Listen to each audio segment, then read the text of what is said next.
Good afternoon and welcome to Indigo Odyssey Tarot. Today I'm in the garden again and I'm doing a three pick a card spread. This is going to be for the first week of September and the energies you can expect. So I have the regular tarot and then I also have some clarifying oracle cards as well. So yeah, it's a nice day and this area was in the shade right now, so I was like, yes, let's give that a shot. And I moved over there as Narnia, but I moved from there just because it's so heavily populated with bees that there's a possibility there may be a nest in there, and I'd rather not engage in that because that gave me quite the spook the other day. Okay, so what we're going to do is, here's our three cards right here. We have 1, 2, and 3. I will put 3 different leaf shapes on there and then you can choose from that.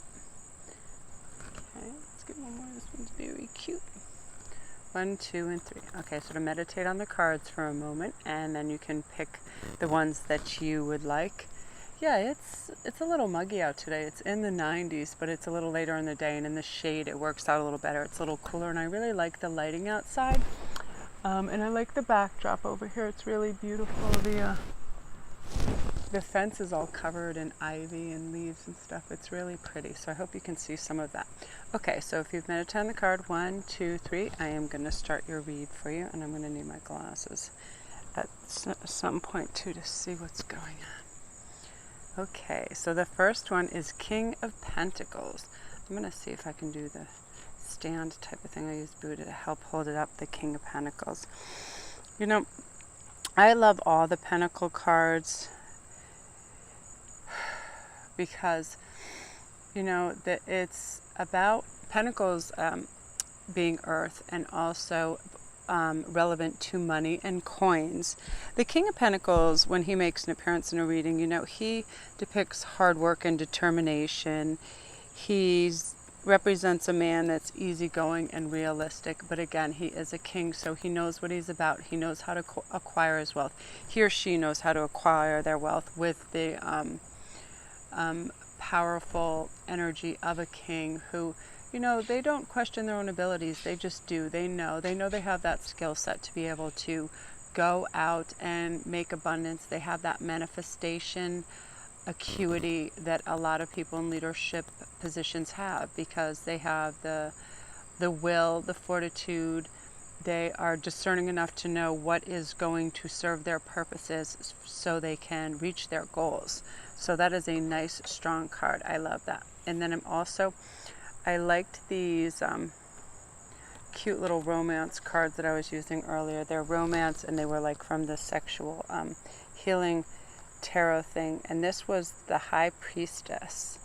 Oh, I like that again. Look how beautiful that is. And of course the High Priestess holding those powers of absolute little flies, you know, the highest echelons of balance. They're not wavered. They are completely neutral in the middle, and their only goal is the truth. They have a higher vision and a higher purpose. So in this, I'm going to see too, I had a little sketch out in the books because the wording and some of the meetings with these were a little different. And I don't think I went all the way back. But I'll give you a rundown. And this pertains to her quite closely too. It was like, in order to understand the essence of the sexual magic, one must recognize that there's two opposites, yet complete complementary, male and female.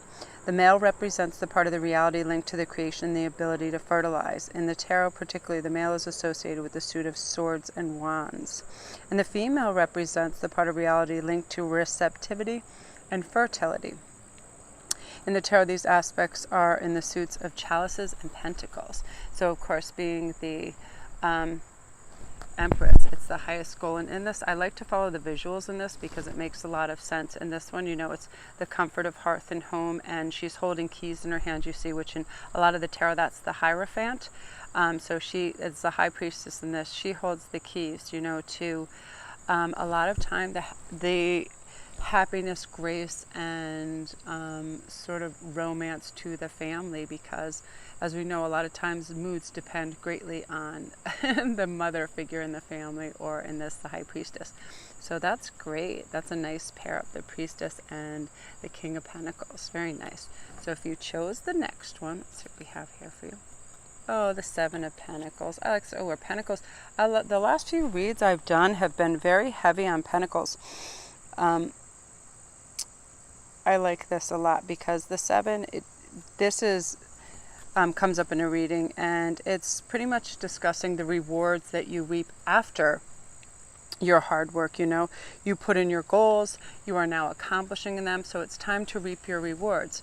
Lots of times when that's delayed, like delayed gratification or monetary gratification and seeing the fruits of your labor, it can get a little bit unsettling, because you've heard people go, why do I work for peanuts? And sometimes before you can get those big paychecks and coins, there's a grace and a wait period, especially if you're a creative force, if you're a writer, a craftsman. Right away, while you're cultivating and honing your craft and buying your materials, which can be rather expensive, especially if you're using costly woods, if you're a furniture maker and things like that, the costs can be exponential until you have a sale of that thing that you've created. You can feel less abundant. But I always say this, and I was doing this while I was driving around today. I must have looked like a crackpot. I was saying, I am abundant. The world sends me wealth and abundance. I am a magnet for money. And I say that over and over when I sometimes feel a little bit, lacking because of the laws of attraction. If you are constantly thinking about what you think you're missing or lacking, like attracts like. So always remember that you have more than enough. Your guides and your angels and everybody, they will always provide you with what you need. And sometimes when as long as we're looking inward, sometimes you're looking outward and keeping up with the Joneses. Of course, the scales are always going to seem out of balance, but that has nothing to do with anything in the long term. I found people, that sometimes live the most exorbitant, high expense lifestyles. They have a lot more to lose, so therefore they have a lot more worry, therefore they have a lot more stress, and they're not enjoying what they have. I've seen people that live in one-bedroom apartments that have a lot more joy and happiness than people that live in humongous mansions. So remember that. It does, your fruits of your labors are coming in, so it's time to enjoy and celebrate them. So then we have, oh my gosh, the Lovers. Well, the Lovers is the Lovers, funnily enough, in all the things. And, that connotates to me the best sort of tight, close relationships with mutual respect and love. And I loved studying the book for this sexual tarot deck because it was really amazing. The artistry is beautiful, but also how they depict certain things. And that in the Lover was, just absolutely cherishing your mate to the max. Like all the little things they do, their gestures, when they bring you home flowers, when they cook something for you, when they're dancing to music, all those things that are charming and sweet, and really just tapping into that and the sweetness of it. So yeah, that's great. That's fantastic if you chose that one. Okay, and then the next one. I get very hay feverish sometimes outside. Oh, the butterflies are out. Yeah, sometimes this attracts a large amount of butterflies, and it's really pretty.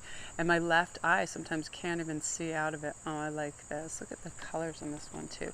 It was all pentacles today, people, so it's all coins. 6 of Pentacles is recollection of people who have generosity. Look, he's sharing his money. He's letting it sprinkle down.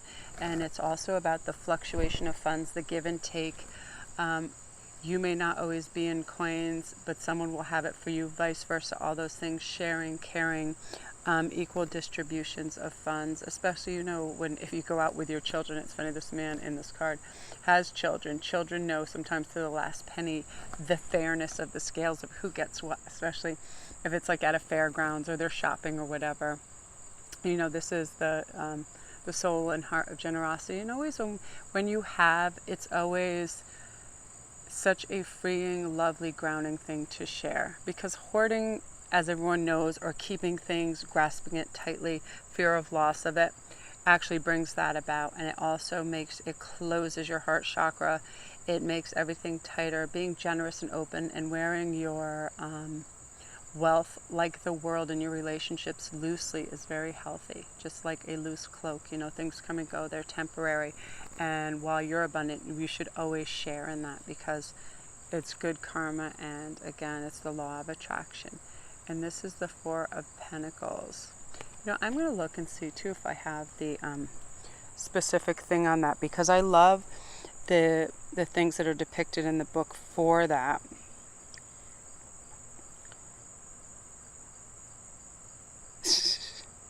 This is the Four of, I love that. Yeah, the Four of Deny. That's beautiful. And I love how it has all the different languages in each corner. So the Four. I took picture of the book so we cover that. Okay, so this is all about pleasure and the magic of the fan. Each thing has a very specialized thing in there. So she has the fan in her hand. And so this is, pleasure is like hot coals. It does not flame, yet it burns. And that's very true. You know, passion, when it's smoldering and it's very hot and you're completely in the moment, it is so all-engrossing, and it just really can be scorching because all your senses are completely alive. You know what I mean? Look at that. They're both just enraptured, and that's so lovely when you are just completely consumed by that person, because your whole body, heart, and essence is so into it. And I love those cards so much. And you know, and you're feeling generous right now and sharing, so that's fantastic. So yeah, I want to do another trial run over on this side to see how it looked as well. And so this is going to be your energies for the first week of September. It's a general read, and remember to like and subscribe if this resonates with you. And I'm going to be attempting all different fun things. I'm a little run down later in the day. I was running around earlier, and sometimes to set up out here and it's rather muggy, it can be frustrating. I think other tarot readers know this, that it's like you want the content comes first, and then you want the visuals and, of course, the acoustic and everything to sound nice, because you want the messages to come across clear and crisp and stuff. So I'm working on that, and hopefully we're going to have like really cool backdrops and try all different things. So thank you for trying this channel. That was very nice of you. I really appreciate it. Nice. But I had to tell all my viewers something so funny. All 10 of my viewers that I probably have.